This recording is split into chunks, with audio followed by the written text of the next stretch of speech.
नए शो के लिए पति पत्नी और बेबी, ये जानना चाहेंगे कि पति पत्नी तो हमने सुना है, बेबी इसमें बड़ा होगा या छोटा होगा? ये बहुत ही इंटरेस्टिंग सवाल है और एक्चुअली शो का नाम भी इसीलिए रखा गया है पति पत्नी और बेबी, क्योंकि बेबी क्या है ये सबको लगेगा कि कोई बेबी है, लेकिन बेबी एक्चुअली एक बहुत ही एक्सेंट्रिक मेड है जो कि बहुत ही निराला कैरेक्टर है। और आई थिंक उसके कैरेक्टरिस्टिक्स में आप सबको, ऑडियंस को कुछ ना कुछ ऐसा ट्रेड ज़रूर दिख जाएगा जो उन्हें लगेगा अरे मेरी मेड भी ऐसा ही करती है, अरे मेरी मेड भी ऐसा ही करती है। सो स्टोरी इज़ एक पति पत्नी का यूनिवर्स है जिसमें कॉमेडी का तड़का लगाने आती है ये मेड बेबी। बेबी को इससे पहले हमने आपकी वेब सीरीज में देखा ही है, वो काफी फनी है। इस बार कुछ अलग करने वाली है बेबी या फिर वही सेम कॉन्सेप्ट आप लोगों का होने वाला है? थोड़ा थोड़ा अलग होगा, थोड़ा थोड़ा सेम होगा, दैट इज़ द आइडिया। अगर एकदम सेम होगा तो हम भी बोर हो जाएंगे, देखने वाले भी बोर हो जाएंगे। तो हर कहानी में कुछ नया ट्विस्ट होगा, नई चीज़ें होंगी, not just with baby, with all the characters. Pooja इस सीजन में होने वाली है आप लोगों के साथ, मतलब शो में? बिल्कुल, पूजा के बगैर कैसे होगा, ये बेचारे अकेले हो मैं जाएंगे। अकेला रह जाऊंगा। ऊपर से मेरी और पूजा की तो मतलब मीरा की तो रिलेशनशिप इतनी अच्छी है, अभिमन्यु और मीरा की, कि हमारा तो डिवोर्स भी नहीं हो सकता। कैरेक्टर्स में क्या तड़का होने वाला है इस सीजन में? बताइए। हाँ अच्छा, मुझे बोलने वाला। बड़े शांत हो यार आप, क्या बात है? मैं क्वाइट किस्म का हूँ ना, तेरे को तो मालूम है, शाय हूँ, कैमरा शाय। तड़का तो जो है वो कैरेक्टर्स से ज़्यादा सिचुएशंस में होता है।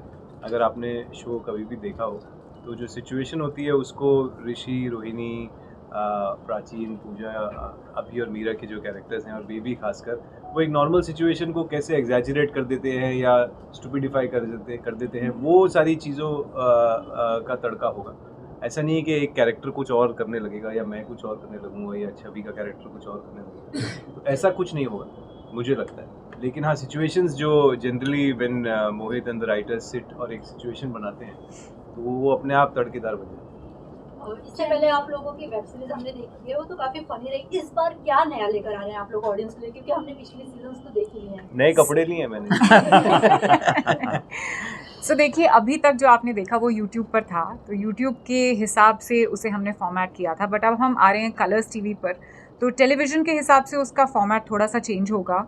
कैरेक्टर्स और बढ़ेंगे, जो कैरेक्टर्स का जो यूनिवर्स है वो और बढ़ेगा, कहानियाँ जो हैं वो और स्प्रेड आउट होंगी, और जो पेस है वो हल्का सा टेलीविज़न के हिसाब से होगा। लेकिन एक चीज़ है जो हम नहीं चेंज करेंगे कभी भी, और वो है द एंटरटेनमेंट कोशेंट। ये जो शो है इसकी यूएसपी ही ये है कि जब आप एक बार इसको प्ले करते हैं तो आप कुछ और नहीं कर पाते जब तक आप वो स्टोरी पूरी देख नहीं लेते, बिकॉज इतनी एंटरटेनिंग होती है। तो टीवी पर भी हम वो चीज़ बरकरार रखेंगे, because that is the novelty as per TV standards also, and that is what makes the show disruptive. Generally हम देखते हैं पति पत्नी, बहुत सारे टाइटल हमने देखा है पति पत्नी, और वो जो थर्ड पर्सन होता है हमेशा आउटसाइडर ही होता है। तो ये आइडिया किसका था जब आप लोग कॉन्सेप्ट कर रहे थे? तो ये मेड को बीच में डालना, ये असली पति पत्नी का आइडिया था। असली पति पत्नी इस केस में मोहित और छवि है, और उनका आइडिया था कि एक बेबी को लेके आए, जैसे मैं और प्राचीन, हम दोनों बेबीज हैं इनके। लेकिन जो भी होता है, देखिए यूनिवर्सली ये बात लागू होती है कि एक कपल के बीच में कोई भी जब थर्ड पर्सन इन्वॉल्व होता है उनकी एवरीडे लाइफ में, अगर वो क्यूटली इन्वॉल्व होता है तो बेबी बन जाता है, अगर वो ड्रामेटिकली इन्वॉल्व होता है तो पति पत्नी और वो बन जाता है कि नहीं? तो बस कॉन्सेप्ट ऐसा नहीं है कि कुछ नया बाहर से कुछ इन्वॉल्व हो गया उनकी लाइफ में।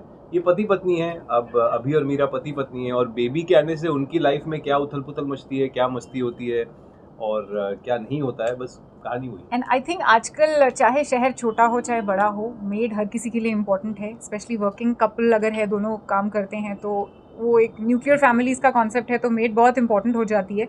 और वो मेड जो है कभी स्ट्रेस आउट भी बहुत करती है, बहुत डोमिनेट भी करती है और हेल्प भी बहुत करती है, तो वो एक खुद ही एक बहुत इंटरेस्टिंग कलरफुल कैरेक्टर होता है। We thought nobody has really explored that character as much in content, तो हमें करना चाहिए, और इसीलिए बेबी का पूरा आइडिया वहाँ से आया।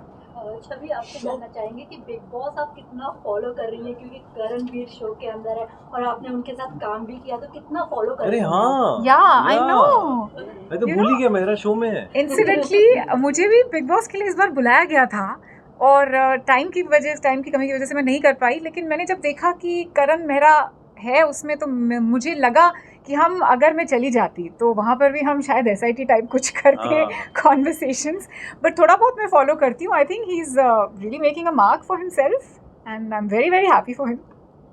आप दोनों क्या कहना चाहेंगे? आप किसे मैंने तो support देखा करते नहीं है ऑनेस्टली. मैंने बिग बॉस बिल्कुल भी नहीं देखा है, लेकिन हाँ मुझे याद था कि मेरा शो में है, विवियन भी है शो में, तो 2-3 लोग हैं जिन्हें मैं जानता हूँ, और मुझे सिर्फ इंस्टाग्राम से और आप ही लोगों से पता चलता है हाँ. कि ये लोग शो में हैं, आउट हो गए, या इनको डांट पड़ी या नहीं पड़ी सलमान सर से. मैं तो बिग बॉस इसलिए नहीं देखता हूँ क्योंकि बिग बॉस देख देख के मेरा पारा बढ़ने लग जाता है. वो तो बिग बॉस देख देख के ही तो बड़ा हुआ है.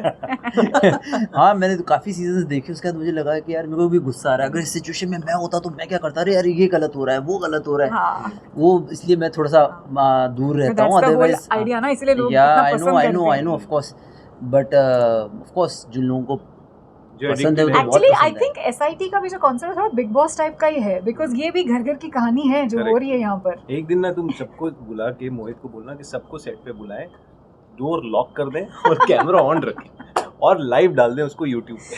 हाँ, और हाँ. एक माइक हम पहले ही सब लगवा setup लेंगे. करके. अरे नहीं, आपको हर बार ना ऐसे आइडियाज आते हैं लेकिन होता कुछ नहीं होता होता. कुछ नहीं. आप ऐसे आइडियाज क्यों लाते हैं? ऐसा ही है मेरा. प्राचीन सर, जब टेलीविजन पे कोई शो आता है तो एक मैसेज देते हैं ऑडियंस को, तो ये जो शो है प्रॉपर एक कॉमेडी है या लास्ट में या जो भी एक मैसेज देंगे, जैसे कि मेड भी इसमें इन्वॉल्व है, तो मेड भी सोचती है कि जो जिनके वहाँ वो काम करे वो कभी मतलब उनकी बातों को समझे. आप भी चाहते हैं कि मेड उनके तरीकों को समझे घर में काम करते टाइम, तो इस तरीके का कुछ कॉन्सेप्ट हमें देखने मिलेगा? हाँ, ये मैं इसमें ज़रूर कहना चाहूँगा. 2 कपल्स हैं एक्चुअली. उसमें ऋषि रोहिणी का कपल है और मेरी बीवी मिसिंग है इस वक्त, तो अभिमन्यु मीरा का कपल है. बट अभिमन्यु मीरा की जो इक्वेशन है बहुत ही इंटरेस्टिंग है. अभिमन्यु इकलौता ऐसा हस्बैंड दिखाया गया है बिकॉज ये एस्पिरेशनल कैरेक्टर है. जो मोहित हुसैन का एस्पिरेशन है, हर किसी का एस्पिरेशन होता है कि वो विमेन की साइकी को, स्पेशली अपनी बीवी की साइकी को बहुत अच्छे से समझता है और दूसरों की बीवियों की साइकी को भी अच्छे से समझता है. उसको बार बार ज्ञान देता है लेकिन ये समझता नहीं है, ये ओवर एक्टिंग करता है.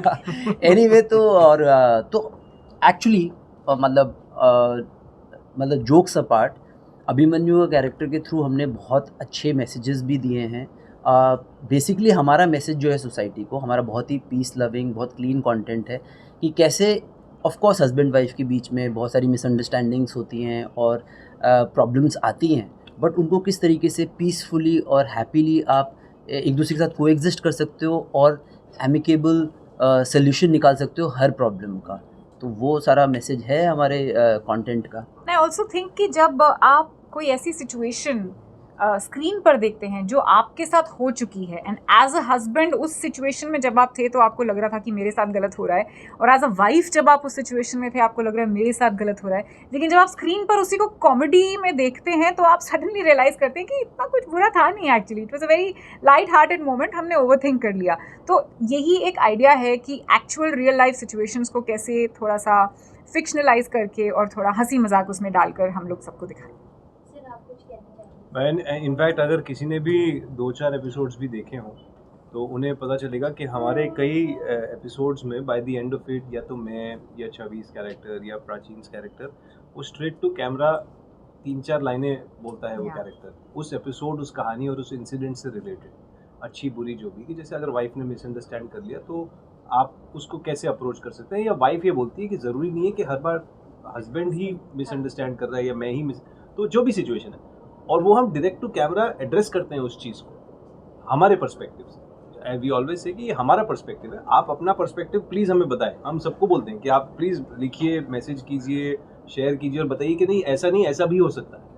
So I think that's one thing जो फर्स्ट एपिसोड, वो I think Valentine episode Yes. से वो मेंटेन्ड है कि वैलेंटाइन का मतलब ये क्यों है. मुझे आज तक याद है, मेरा और छवि का पहला एपिसोड था कि अगर हस्बैंड को ही जाना है गिफ्ट लेके, अगर वो जेन्युइनली बिजी है तो वाइफ भी तो जा सकती है वो गिफ्ट लेके, बिकॉज वैलेंटाइन तो दोनों का दोनों का है.